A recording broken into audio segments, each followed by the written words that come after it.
Alors là, on va parler un petit peu de la LPPR, Loi de programmation pluriannuelle de la recherche, qui est, on pourrait l'appeler la réforme de l'université, prochaine réforme de l'université que l'actuel gouvernement prépare. Ce qu'il faudrait bien comprendre, c'est que cette réforme, évidemment, là, on pourrait se dire qu'elle concerne exclusivement les universitaires, les étudiants, et donc pas un très grand ensemble de la population. Mais en fait, on pourrait montrer que ce projet de réforme, en fait, il s'inscrit dans un cadre global idéologique qui est celui de l'assèchement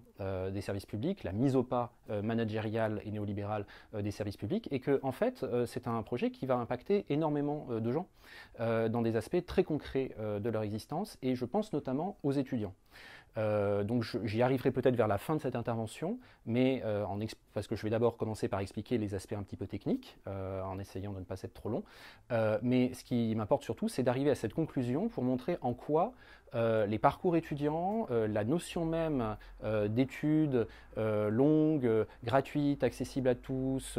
un temps un peu sécurisé, un temps un peu sanctuarisé dans la vie pour se cultiver, ouvrir son esprit, s'émanciper, va être remise en question par cette nouvelle réforme. Donc,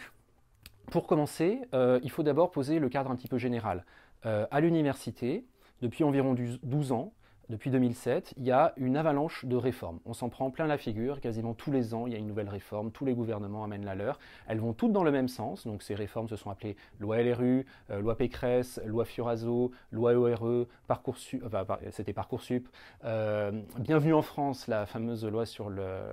l'accueil des étudiants étrangers qui est invité gentiment à payer 15 fois plus que les étudiants français pour leurs frais d'inscription. Toutes ces réformes vont dans le même sens, celle de ce qu'on pourrait appeler le néo-public management, c'est-à-dire l'idée de transformer les universités et leur mission de service public en entreprises, en institutions qui fonctionneraient sur le mode des entreprises privées, c'est-à-dire avec compétitivité, flexibilité et rentabilité, au sens financier et purement économique, strictement économique du terme. Et donc, depuis 12 ans, la situation s'est considérablement dégradée dans les universités. Et les tenants de l'actuelle réforme, de la LPPR, font ce constat. Ils remarquent que ça ne va pas, que les payes sont insuffisantes, ils remarquent que l'accueil des étudiants est très difficile parce qu'il y a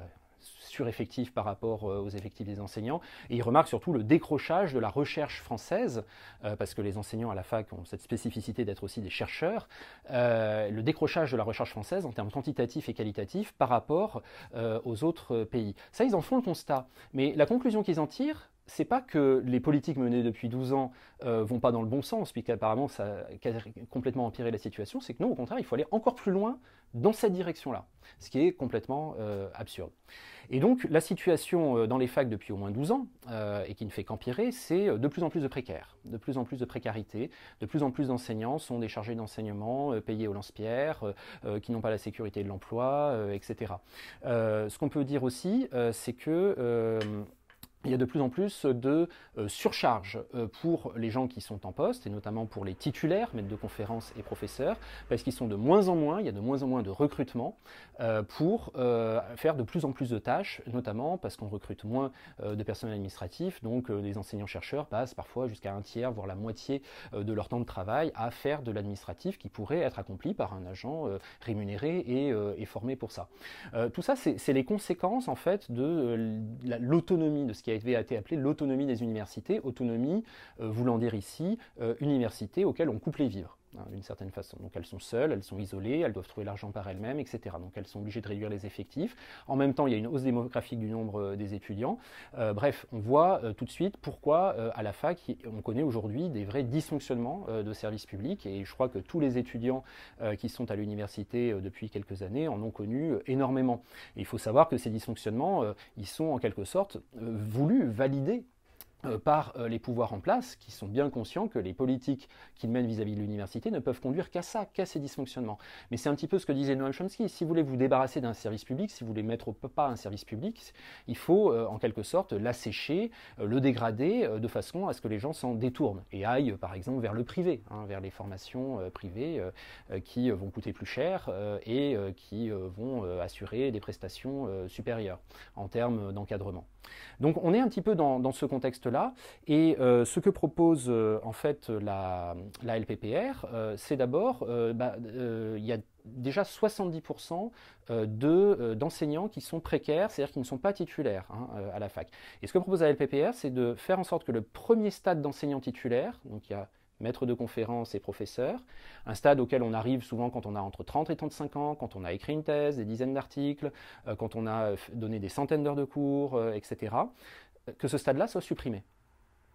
et qu'il soit remplacé par des espèces de super CDD ou des CDI de mission sur 5 ou 6 ans, par exemple, où on embaucherait quelqu'un sur un contrat particulier, etc. Mais ça veut dire que, en fait, on va encore repousser plus loin le moment de la titularisation pour les fonctionnaires enseignants-chercheurs qui vont devoir attendre 40 ou 45 ans, voire davantage, avant d'être titulaires. Or, la titularisation, c'est quand même très important parce que c'est la sortie de la précarité et c'est la condition de l'autonomie de l'enseignant-chercheur qui est une condition première pour qu'il produise une recherche de qualité et une recherche indépendante. Et aussi qu'il puisse assurer ses missions d'enseignement et ses missions administratives de façon satisfaisante dans la vie universitaire de tous les jours. Donc là, il y a une remise en cause du statut de maître de conférence et il y a par ailleurs l'idée de la remise en cause du référentiel horaire des maîtres de conférence. C'est-à-dire que jusqu'à présent, les maîtres de conférence doivent donner 192 heures de cours par an.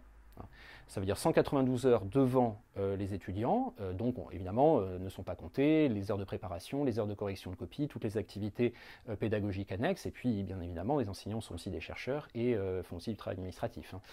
Donc on arrive à 192 heures de cours par an, et bien souvent les enseignants-chercheurs titulaires, maîtres de conférences et professeurs, font plus que 192 heures. On va rester sur les maîtres de conférences parce que les professeurs ont un service un peu moindre.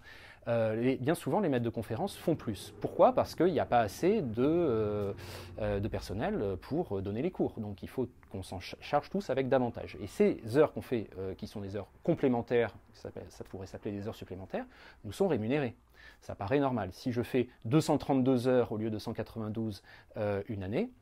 j'ai 40 heures d'heures complémentaires qui me sont versées en plus sur mon salaire. Et donc là, l'idée de la LPPR, c'est de supprimer le référentiel de ces 192 heures, ce qui permettrait en fait aux présidents d'université, aux managers qui vont gérer les carrières des enseignants, de leur imposer beaucoup plus sans les rémunérer davantage. Donc c'est en quelque sorte instaurer une dégradation des services des enseignants-chercheurs et une forme de travail gratuit qui va en plus empêcher de recruter davantage de collègues. Ça, c'est pour le statut des enseignants-chercheurs. En ce qui concerne la recherche, ce que prévoit la LPPR, c'est d'accentuer une logique mortifère qui est de plus en plus présente au cours des 12 dernières années. C'est l'idée de financer la recherche par projet. Alors, qu'est-ce que ça veut dire? Ça veut dire que, normalement, pour tourner, les différents laboratoires, les différentes équipes de recherche dans les universités doivent avoir des financements qui leur permettent de faire des recherches, de faire des colloques, d'organiser toutes sortes de choses, de fonctionner, purement et simplement, d'avoir du matériel, etc. L'idée, c'est de baisser de plus en plus les financements pérennes, c'est-à-dire les financements qui sont réguliers, et de développer de plus en plus les financements par projet. Qu'est-ce que ça veut dire? Ça veut dire que si une équipe de recherche veut avoir de l'argent pour mener un projet, il va falloir qu'elle candidate auprès d'une agence d'évaluation des projets, et cette agence d'évaluation des projets va donner de l'argent aux meilleurs projets, aux projets qu'elle jugera meilleurs en tout cas, et pas aux autres. Or, le taux de sélection des projets qui sont financés actuellement par l'ANR, pour ne pas la nommer, eh bien, est absolument dérisoire. C'est moins de 20%. Ce qui veut dire qu'il y a plus de 80% des chercheurs aujourd'hui qui travaillent d'arrache-pied pendant des mois en discussion, qui remplissent des dossiers, qui mettent énormément de temps et d'énergie pour monter des projets de recherche qui, finalement, n'étant pas financés,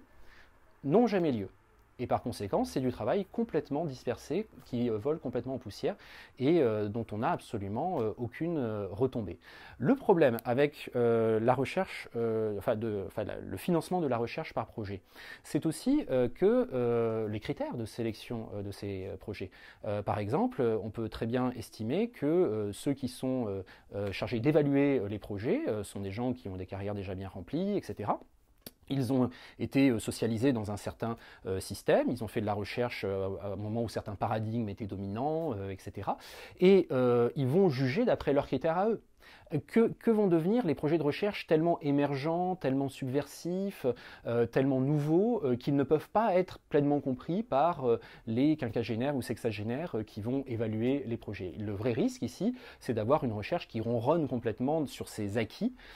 et qui ne fait pas du tout la place à tout ce qui émerge et qui est forcément, fondamentalement nouveau, déstabilisant, etc. L'autre risque, c'est d'avoir une recherche un petit peu aux ordres du politique et aux ordres de l'industrie, avec l'idée qu'on va probablement avoir un grand avantage pour les projets de recherche et les candidatures aux projets de recherche pour les financements, dont on va se dire qu'ils vont être immédiatement rentables au niveau industriel, qu'ils vont pouvoir tout de suite mener à des débouchés pour l'économie française. Or, c'est totalement contradictoire avec la nature même de la recherche, qui est d'être sur le temps long, avec la nature même de la recherche fondamentale, qui est justement de faire les découvertes de demain, qui pourront d'ailleurs être rentables à terme, et même beaucoup plus que les petites recherches à court terme qu'on va faire pour le prochain plan industriel de la France. Mais c'est vraiment cette attaque possible, potentielle, sur l'idée de recherche fondamentale, c'est vraiment une remise en cause aussi de ce que c'est que le travail de la recherche. Et le travail de la recherche, c'est une richesse absolument incroyable pour un pays. C'est sa richesse intellectuelle, c'est une part de sa richesse culturelle, c'est aussi une part de sa future richesse sur le plan économique, mais si on la laisse se développer à l'abri des impératifs, des desiderata, des décideurs financiers qui ont une vue à court terme. Donc on se dirige vers une managérialisation de la recherche, une managérialisation des carrières d'enseignants, ce qui est, à proprement parler, incompatible avec l'exercice serein et indépendant et véritablement abouti des métiers d'enseignant-chercheur. Alors, le PDG du le PDG, lapsus intéressant, le président du CNRS, Antoine Petit, qui a participé à l'élaboration de cette LPPR, a milité ouvertement pour une loi inégalitaire et darwinienne, ce qui pour lui, ce sont des termes amélioratifs, ce ne sont pas des termes péjoratifs. Justement, alors l'idée, ça veut dire que globalement, favoriser les meilleurs, ceux qui sont déjà les meilleurs, en leur donnant les crédits de recherche, finalement, ce serait ça un petit peu le but. Alors, outre le fait qu'il a complètement mal compris la théorie de Darwin, la théorie de l'évolution et de l'adaptation des espèces et de la sélection naturelle par rapport à l'environnement, parce que c'est quelque chose qui se fait sur le temps long et puis c'est quelque chose qui se fait génétiquement, c'est pas quelque chose qui se fait vraiment par compétition. C'est quand même l'idée aussi d'arriver à mettre de la compétition partout, à la fois dans la recherche pour l'obtention des crédits qui permettent de la faire, donc compétition entre les labos, compétition entre les universités, alors que la vraie recherche, celle qui va vraiment au fond des choses, celle qui se fait sereinement et celle qui donne des résultats les plus probants, c'est une recherche qui se fait par coopération. Si les labos sont en guerre les uns contre les autres pour obtenir les subsides qui permettent de faire de la recherche, là on est vraiment dans une logique qui est complètement mortifère. Et c'est la même chose d'ailleurs au niveau des recrutements des enseignants. Plus on les précarise, plus on crée de la concurrence entre eux pour obtenir les quelques postes de titulaires qui s'arrachent de façon très, très intense tous les ans parce qu'il y en a très peu et il y a énormément de candidats. Donc on crée des logiques de concurrence, de compétitivité qui ne sont pas des logiques de collaboration qui devrait amener la meilleure recherche et le meilleur encadrement pédagogique pour les étudiants. Donc on est dans ce néo-public management qui consiste en fait en une application des lois des entreprises privées, des lois de fonctionnement des entreprises privées aux entreprises publiques, c'est-à-dire qu'on arrive à une dénaturation des missions de service public par des logiques de flexibilité, de compétitivité et de rentabilité, dont on voit très bien les effets tout à fait nocifs, par exemple dans les hôpitaux, par exemple à la SNCF, quand par exemple on la privatise et que du coup elle ferme les petites lignes qui ne sont plus rentables dans les coins les plus reculés de la France. Parce que le but, ce n'est plus d'assurer une bonne mission de service public. Le but, c'est de faire des économies et d'être rentable. Donc c'est une vision extrêmement réductrice de la mission d'un service public, de ce que c'est qu'une société, de ce que c'est qu'un collectif et des métiers d'enseignement et de recherche. Alors j'en arrive au point en quoi ça va concerner spécifiquement les étudiants, en quoi ça va impacter spécifiquement les étudiants. Et bien, tout ce que j'ai expliqué par rapport aux carrières d'enseignants et la façon dont les statuts sont attaqués, dont la précarité est administrée, eh bien, ça crée évidemment un encadrement pédagogique beaucoup moins bon. Quand il y a 50 étudiants par TD, dans des salles d'ailleurs qui peuvent en contenir que 40 normalement, un enseignant, un étudiant en difficulté, il ne peut pas l'accompagner, il n'a pas le temps matériel pour le faire. Quand il y a des dysfonctionnements très lourds qui se passent par exemple au niveau informatique, au niveau des inscriptions pédagogiques, et nombre d'étudiants connaissent ça et ont envie de se taper la tête contre les murs très fréquemment à cause de ça, c'est un effet, 10% des cas c'est une erreur humaine, 90% des cas c'est un effet très direct de la réduction des effectifs et du fait qu'il n'y a pas assez d'agents pour accomplir un travail de plus en plus important. Donc il y a vraiment une baisse de l'encadrement pédagogique, des étudiants défavorisés ou en difficulté qu'on ne peut plus accompagner matériellement, on n'a plus le temps, on n'a plus la possibilité et l'énergie de le faire. Et donc ça c'est un premier point déjà qui impacte déjà et qui va continuer à impacter si la LPPR passe les étudiants de façon encore plus grave. Il y aura moins aussi de continuité dans les enseignements parce que évidemment si les maîtres de conférences aujourd'hui titulaires de leur poste et qui peuvent s'inscrire dans la durée sont remplacés par des contractuels qui sont là pour 5-6 ans et après ils ne savent pas où ils vont aller, on s'inscrit beaucoup moins dans la durée pour élaborer une offre pédagogique un petit peu continue, harmonieuse et équilibrée. On va être face à des offres pédagogiques très éclatées, très sporadiques et qui vont avoir moins de cohérence donc pour le parcours des étudiants et la définition des objectifs d'une formation. Alors ça c'est un point. L'autre point c'est que la précarité elle touche aussi les étudiants bien entendu et que ces conditions d'accueil qu'on leur fait sont pas acceptables la plupart du temps parce qu'on ne peut pas les aider dans la mesure de nos moyens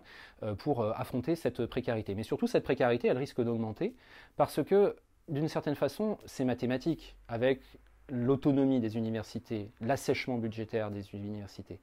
Soit vous diminuez le nombre de profs, le nombre d'encadrements techniques, le nombre de personnel administratif pour de plus en plus d'étudiants et donc vous dégradez la qualité du service public, soit pour embaucher plus de profs, soit vous diminuez le nombre d'étudiants, pour garder le même nombre de profs insuffisant, du coup accueillir moins d'étudiants. Ça a été un peu la logique de la loi ORE et de Parcoursup, instaurer une sélection à l'entrée de l'université. Tous ceux qui au lycée n'ont pas eu un parcours très réussi, par exemple, se voient barrés par leurs résultats à l'entrée de l'université, sont obligés d'aller souvent par exemple dans des formations privées ou de s'insérer directement sur le marché du travail. Donc l'idée d'un service public de l'éducation, de l'enseignement supérieur gratuit et accessible pour tous va disparaître de plus en plus. Et aussi, ce qui va arriver, on le sent, c'était déjà dans les Macron Leaks, et ça est préparé déjà par la loi Bienvenue en France qui a instauré donc une multiplication par 15 des droits d'inscription des frais d'inscription pour les étudiants étrangers hors Union européenne, ce qui va arriver inévitablement si les universités veulent continuer à fonctionner budgétairement, c'est l'augmentation des frais d'inscription des étudiants français. Donc tout prépare à ça, si vous voulez. Il y a une logique mathématique, économique absolument imperturbable qui amène vers ça. L'autre aspect, c'est l'injonction permanente en termes d'objectifs de rentabilité à la professionnalisation. Ce qui en soi n'est pas une mauvaise chose parce qu'il n'y a aucun enseignant universitaire qui vous dira qu'il ne se soucie pas de l'insertion professionnelle de ses étudiants. C'est un objectif de l'université, c'est aussi de former les gens à avoir des connaissances et des compétences qui leur seront utiles ensuite sur le marché de l'emploi. Mais ce qu'il faut bien prendre en compte, c'est que ce n'est pas la seule mission de l'université. La mission de l'université, au risque de paraître un petit peu grandiloquent, c'est aussi et surtout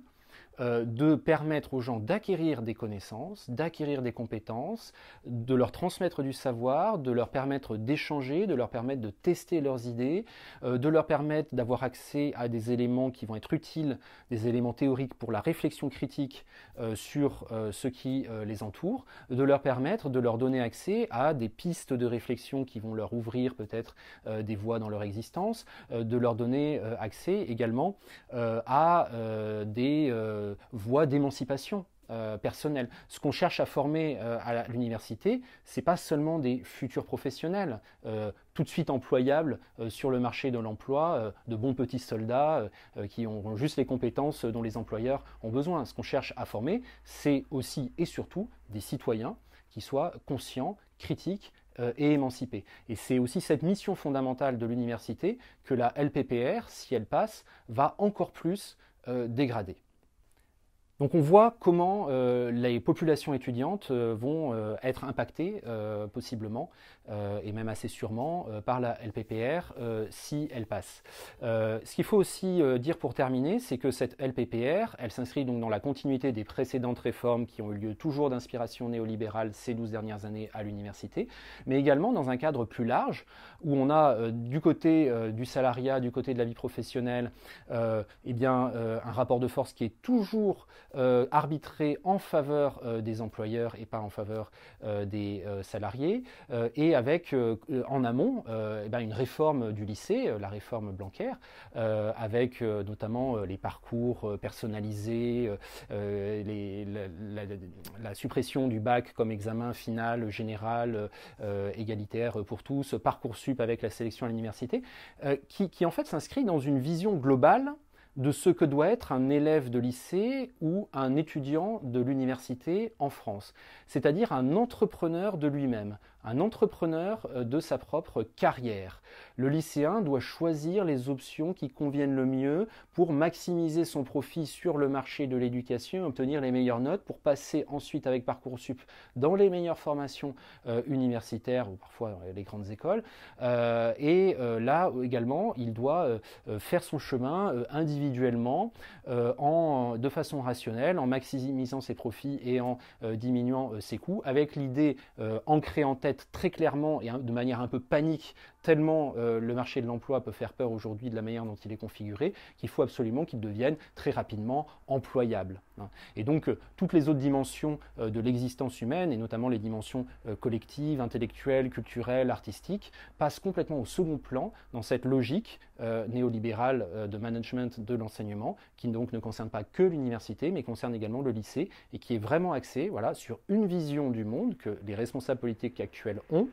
de vous, les lycéens, et de vous, les étudiants, de qui vous devez être, quel type d'être humain vous devez être dans cette société. Et on a le droit de ne pas être d'accord avec cette vision-là qu'ils ont de vous.